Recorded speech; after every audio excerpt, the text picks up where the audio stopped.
Hello. Okay, I wanna drop another idea. I've not thought much about it. I've not developed it. I've It's been 5 minutes since I've thought of this. So, uh, the idea I want to explore is emptiness and how it's actually the desired state. It is the end game state. It is the final state. It is the state that counterintuitively uh, gives us what we want. Maybe, potentially. I don't know. So, if we were to view our need for things, so for example, um, I was, I'll just walk you through the logical chain of how I came to this idea instead of explaining it overall because I don't have a complete understanding myself. So, I was thinking about why do some people, first of all, I was thinking about addictive traits. What do I mean by that is just people in general that are addicted to something. And I was thinking about, well, I was reflecting on myself and how, um, well, I was asking myself the question of why can't people change on demand? Like, why can't people just form themselves, right? And what are the obstacles? And the main kind of angle that I was going along to is, well, generally, people, it's there's an inflation of stimulus that we need. So let's say you have an experience. If we were to compare experiences, right? You have kind of your average ass experiences. Um, let's go like this, right? You start off at zero, you have no experiences of anything at all, and then as you experience, you're like, oh my god, I just ate a banana. That's what a banana tastes like. That's an experience. Then you were, I don't know, you see, um, I don't know, you do a backflip or something. Wow, I just did a backflip. That's an experience. Oh, I went snowboarding, right? And there's a lot of experiences. And generally they hover, they have different, kind of ranges that, and it's also individual to which, you experience them. And then there's some experiences that are just so much stronger than others. Like, yeah, snowboarding and eating a banana and doing backflips is cool and all, but have you tried, I don't know, doing heroin? Have you tried winning a competition? Have you tried just physically dominating the hell out of someone? Right? There are some experiences, and of course that will vary. To someone it will be a strong experience, to someone else it will be different. But there are experiences that um, are way more stimulating than other experiences. And what happens is, as it happens, our kind of threshold to get stimulated, um, how should I say, experiences are relative, right? If you've just tasted a banana and I show you a pineapple, you're gonna be like, wow, a pineapple. But if you've been eating pineapples all the time, then it's trivial. It doesn't really mark itself as a very stimulating thing. But if you are starving and I give you a pineapple, suddenly it's stimulating again, right? So I'm talking more from the angle of stimulation. And what happens with stimulation is if you sustain stimulation, if you chase bigger and bigger highs in terms of stimulation, eventually what happens is your experiences get very inflated, such that you eating a banana is no longer even an experience that you can enjoy. It's such a below average experience that it's like underwhelming when you eat a banana or do a backflip or go snowboarding, right? Um, I guess if we were to draw not from zero but from your baseline, if some experiences now begin to feel like negative, because they're like your average has gotten shifted. It doesn't start at zero anymore. It starts at a very high number, right? If your default mode is doing fucking, I don't know, whatever the fuck, is some extreme experience, and then you go down to lower than that, well, everything that is below that will feel underwhelming, right? And that explains a lot of like behaviors, why people prefer to be in like toxic environments than healthy, stable ones, because the healthy, stable ones are underwhelming compared to the extreme experiences that you feel in the toxic ones. It's nothing got to do with is the emotion positive or negative. That doesn't matter. What matters more is how extreme it is. That is what determines how much of a mark it leaves in our brain. So there's that. And I'm not gonna go like explaining all the cases. You can probably analyze for yourself what that means. That's not where I'm going at all, right? So this is basic experiences thing and how they inflate. So what what causes someone to uh degr I don't know if this is the right word. I become a degenerate is their experiences just get so inflated and they get so addicted to this new standard of experiences such that they're the only way to kind of one up those experiences is do something really fucked up that goes really far against who you are and basically keep breaking yourself down. That's kind of the essence of degeneracy. That why does it always end up? Uh, why does no one like by chasing those highs go and start doing great things instead they go super degenerate? It's because to break yourself down it feels like more sinful and therefore it's more extreme experience. It's just something to be avoided, which adds to the fact that it's an extreme experience. Like playing with your life is very extreme, but addicting, right? Because it stimulates the fuck out of you, right? Russian roulette. Um, so there's this, and the way we try to treat this problem, the like natural answer is like, well, you just should stop doing it and allow yourself to adjust to not doing that thing. And how do you do that? Well, you should just replace it with something positive that is just as stimulating. That's kind of the basic idea behind that. That's kind of what is a prescribed good advice, and that's something that I would have probably recommended up until today. Except I realize that that is, yes, that is a painless way to get off a negative kind of um, stimulating thing, negative stimulator, onto a positive stimulator. For example, let's say you are someone who's going down this super degenerate shit, and then like, how can you replace it? You could build a social circle, and you would have your friends to talk to, and talking to people is pretty stimulating. You'll probably have some like arguments or drama. That's gonna add to it, and um, sharing your experiences, blah blah blah blah blah. That's going to be very stimulating, very interesting, or whatever. And you've just replaced your kind of negative expression of that, like I don't know, uh, looking for hookers or some shit, right? You've replaced it now with talking to your friends, or socializing, or some sport, or some activity, or some whatever. Now I'm the best programmer in the world. Woohoo, right? I'm the best at this.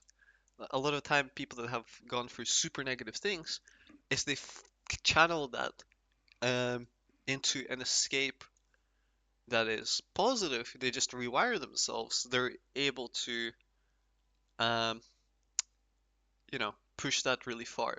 Except, and in a way that, they would view to be more positive or society would view more positive. But in essence, they're still a degenerate. They still haven't changed at their core.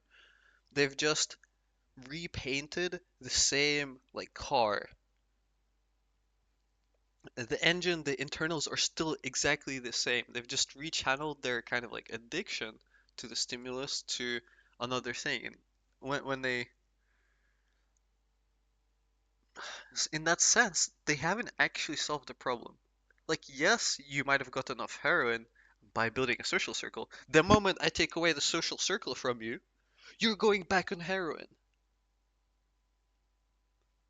So in that sense, and what you'll find with these people is like a lot of the time these like positive pathways, at some point there's like a limit to what's interesting. Like what you find with like athletes a lot of the time when they retire, you know, they go fucked up. Um, or like musicians, people that reach the top of the world in the positive way after that, the only way to beat that high, and like you can't go higher than the top. So like you need to reach the bottom of the bottom, right? That's why there's a huge temptation if you've been blessed or you've kind of succeeded in something or you reached a very high level, there's a really strong temptation to do the opposite. Like climb a cliff and jump off a cliff, because that would be the most extreme kind of experience that is available to you. And climbing it just doesn't like give the same kick anymore, right? Like what happens is once climbing it stops giving the same kick, then they like crash and get even more fucked up than they were before. So in that sense, is it even healthy to do that? I don't think it is. Um, you're just you're still a degenerate. You've just channeled it into something else. You didn't get rid of the core problem. You've just replaced it with another addiction, and then told yourself that that addiction is better for whatever reason. And in that sense, um, you have actually lied to yourself. You have found a shortcut that didn't actually solve your problem, that only seemed to solve it kind of in appearance short term. And my question was, okay, then what does real change look like? And and not this kind of just like, oh, I was running down this path, I just switched to another path, look at me. I'm I've solved my problem. Well, the problem is like you're in a car that has no brakes, right? Like it doesn't matter what path you go down, eventually you're gonna crash. Guaranteed. It's not even a question. It's a matter of time. So, how do we actually address the problem? And the question, and to me, okay, let's say we were to confront the actual addiction to this stimulating experiences. Like if you were to view it as an addiction in itself, not addiction, how should I say? People like to attribute addictions as like, oh, I'm addicted to drugs or whatever, or I'm addicted to gambling.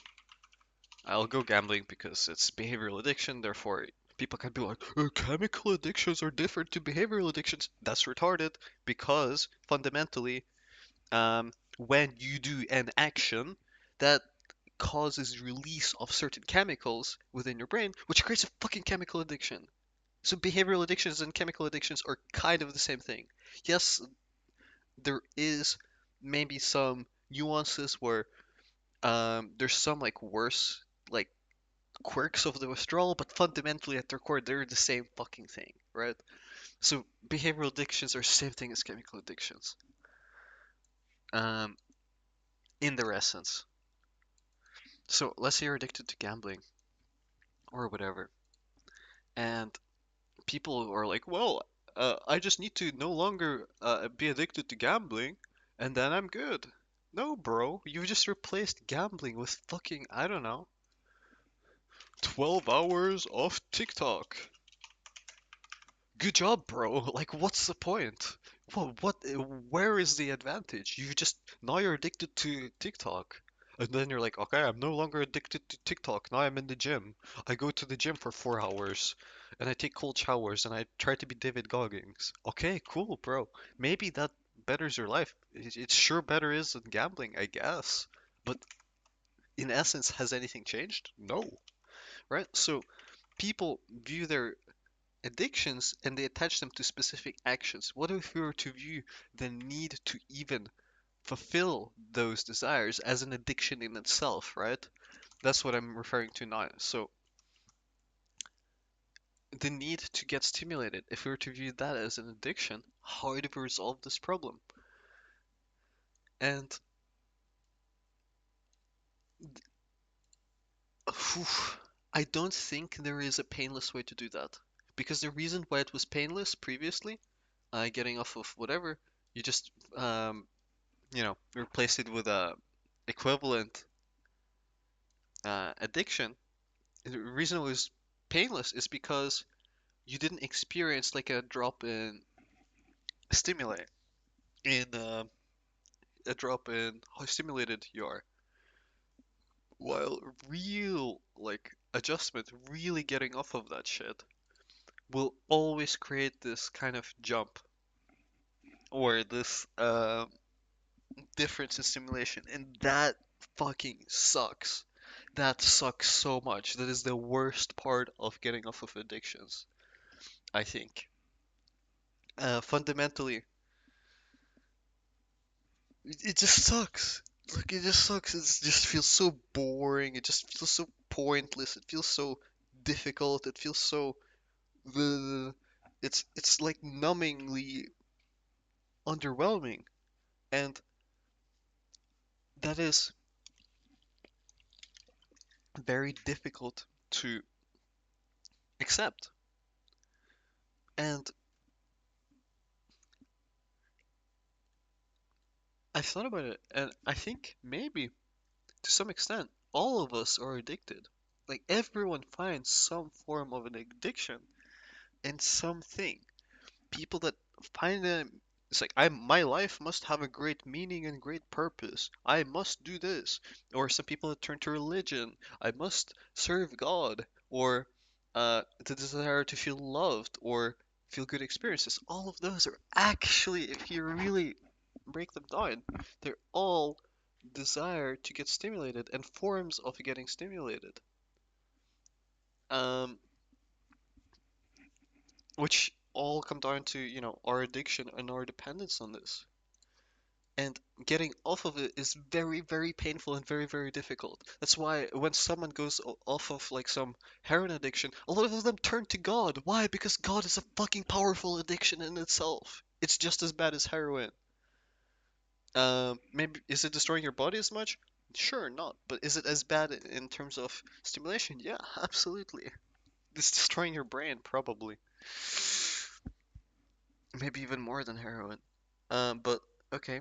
So there are these addictions, and it takes tremendous amount of effort, and just like it's just painful to get rid of them. And what is the kind of end goal? What are you trying to accomplish? That's kind of where I come to my conclusion. Maybe the desired state isn't to feel motivated and happy and stimulated by what you're doing, because in doing that you lose control and ability to kind of pivot and control whatever the fuck you want to do. Like you actually lose um ability to self-regulate by engaging with those things.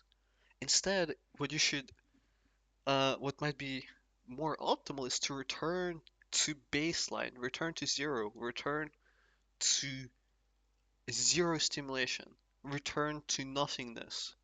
And funnily enough, if you were to kind of view what we fear the most, it's death. And what is death? Death is absence of stimulation.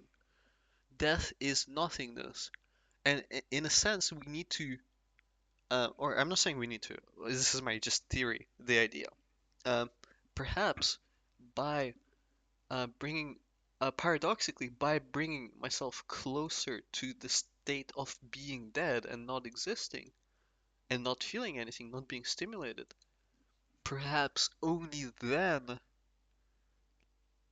uh, will I be able to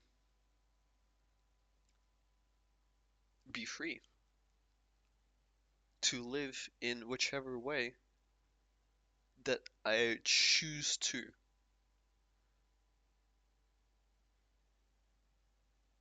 because you're no longer tied in terms of needing to choose something that is of certain level of stimulation that is limiting your ability to exert your will upon your tasks. It's like for example on paper want to do a task A. I don't know, I'm gonna do some basic one, but this is not actually how I think. let's say I want to study for 10 hours, and that is just like consciously I've decided I want to do that. Well, for me to justify studying for 10 hours, it needs to be stimulating enough, or the result of it needs to be stimulating enough for me to justify that. But the need for it to be stimulating makes it impossible or much harder for me to be able to actually make myself do it.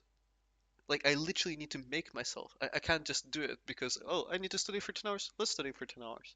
Like, I need to, like, do this little bargaining thing. Like, yeah, what is the exam worth to me? What is that? How is it gonna feel when I succeed, right? All of these techniques that you see in all these books or YouTube videos or whatever. Like, this is the dominant idea. Just motivate yourself.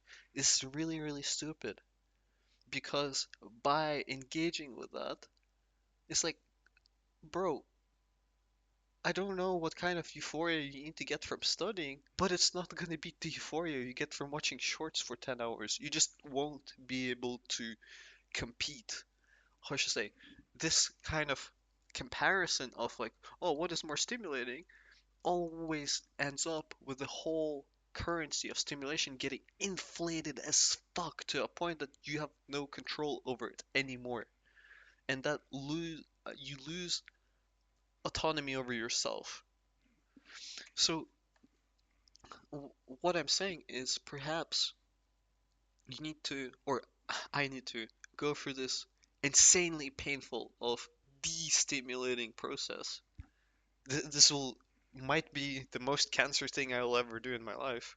Hopefully, hopefully there's not gonna be anything any worse than that. But um, to get to absolute zero, get to like absolute baby levels of um, st stimulation levels or normalcy, right? And get it as close to zero and maintain it there.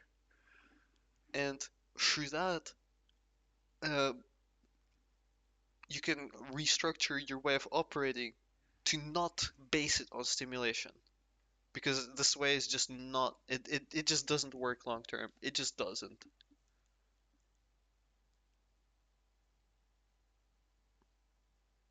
But yeah, that's the idea. Basically, emptiness maxing. Um,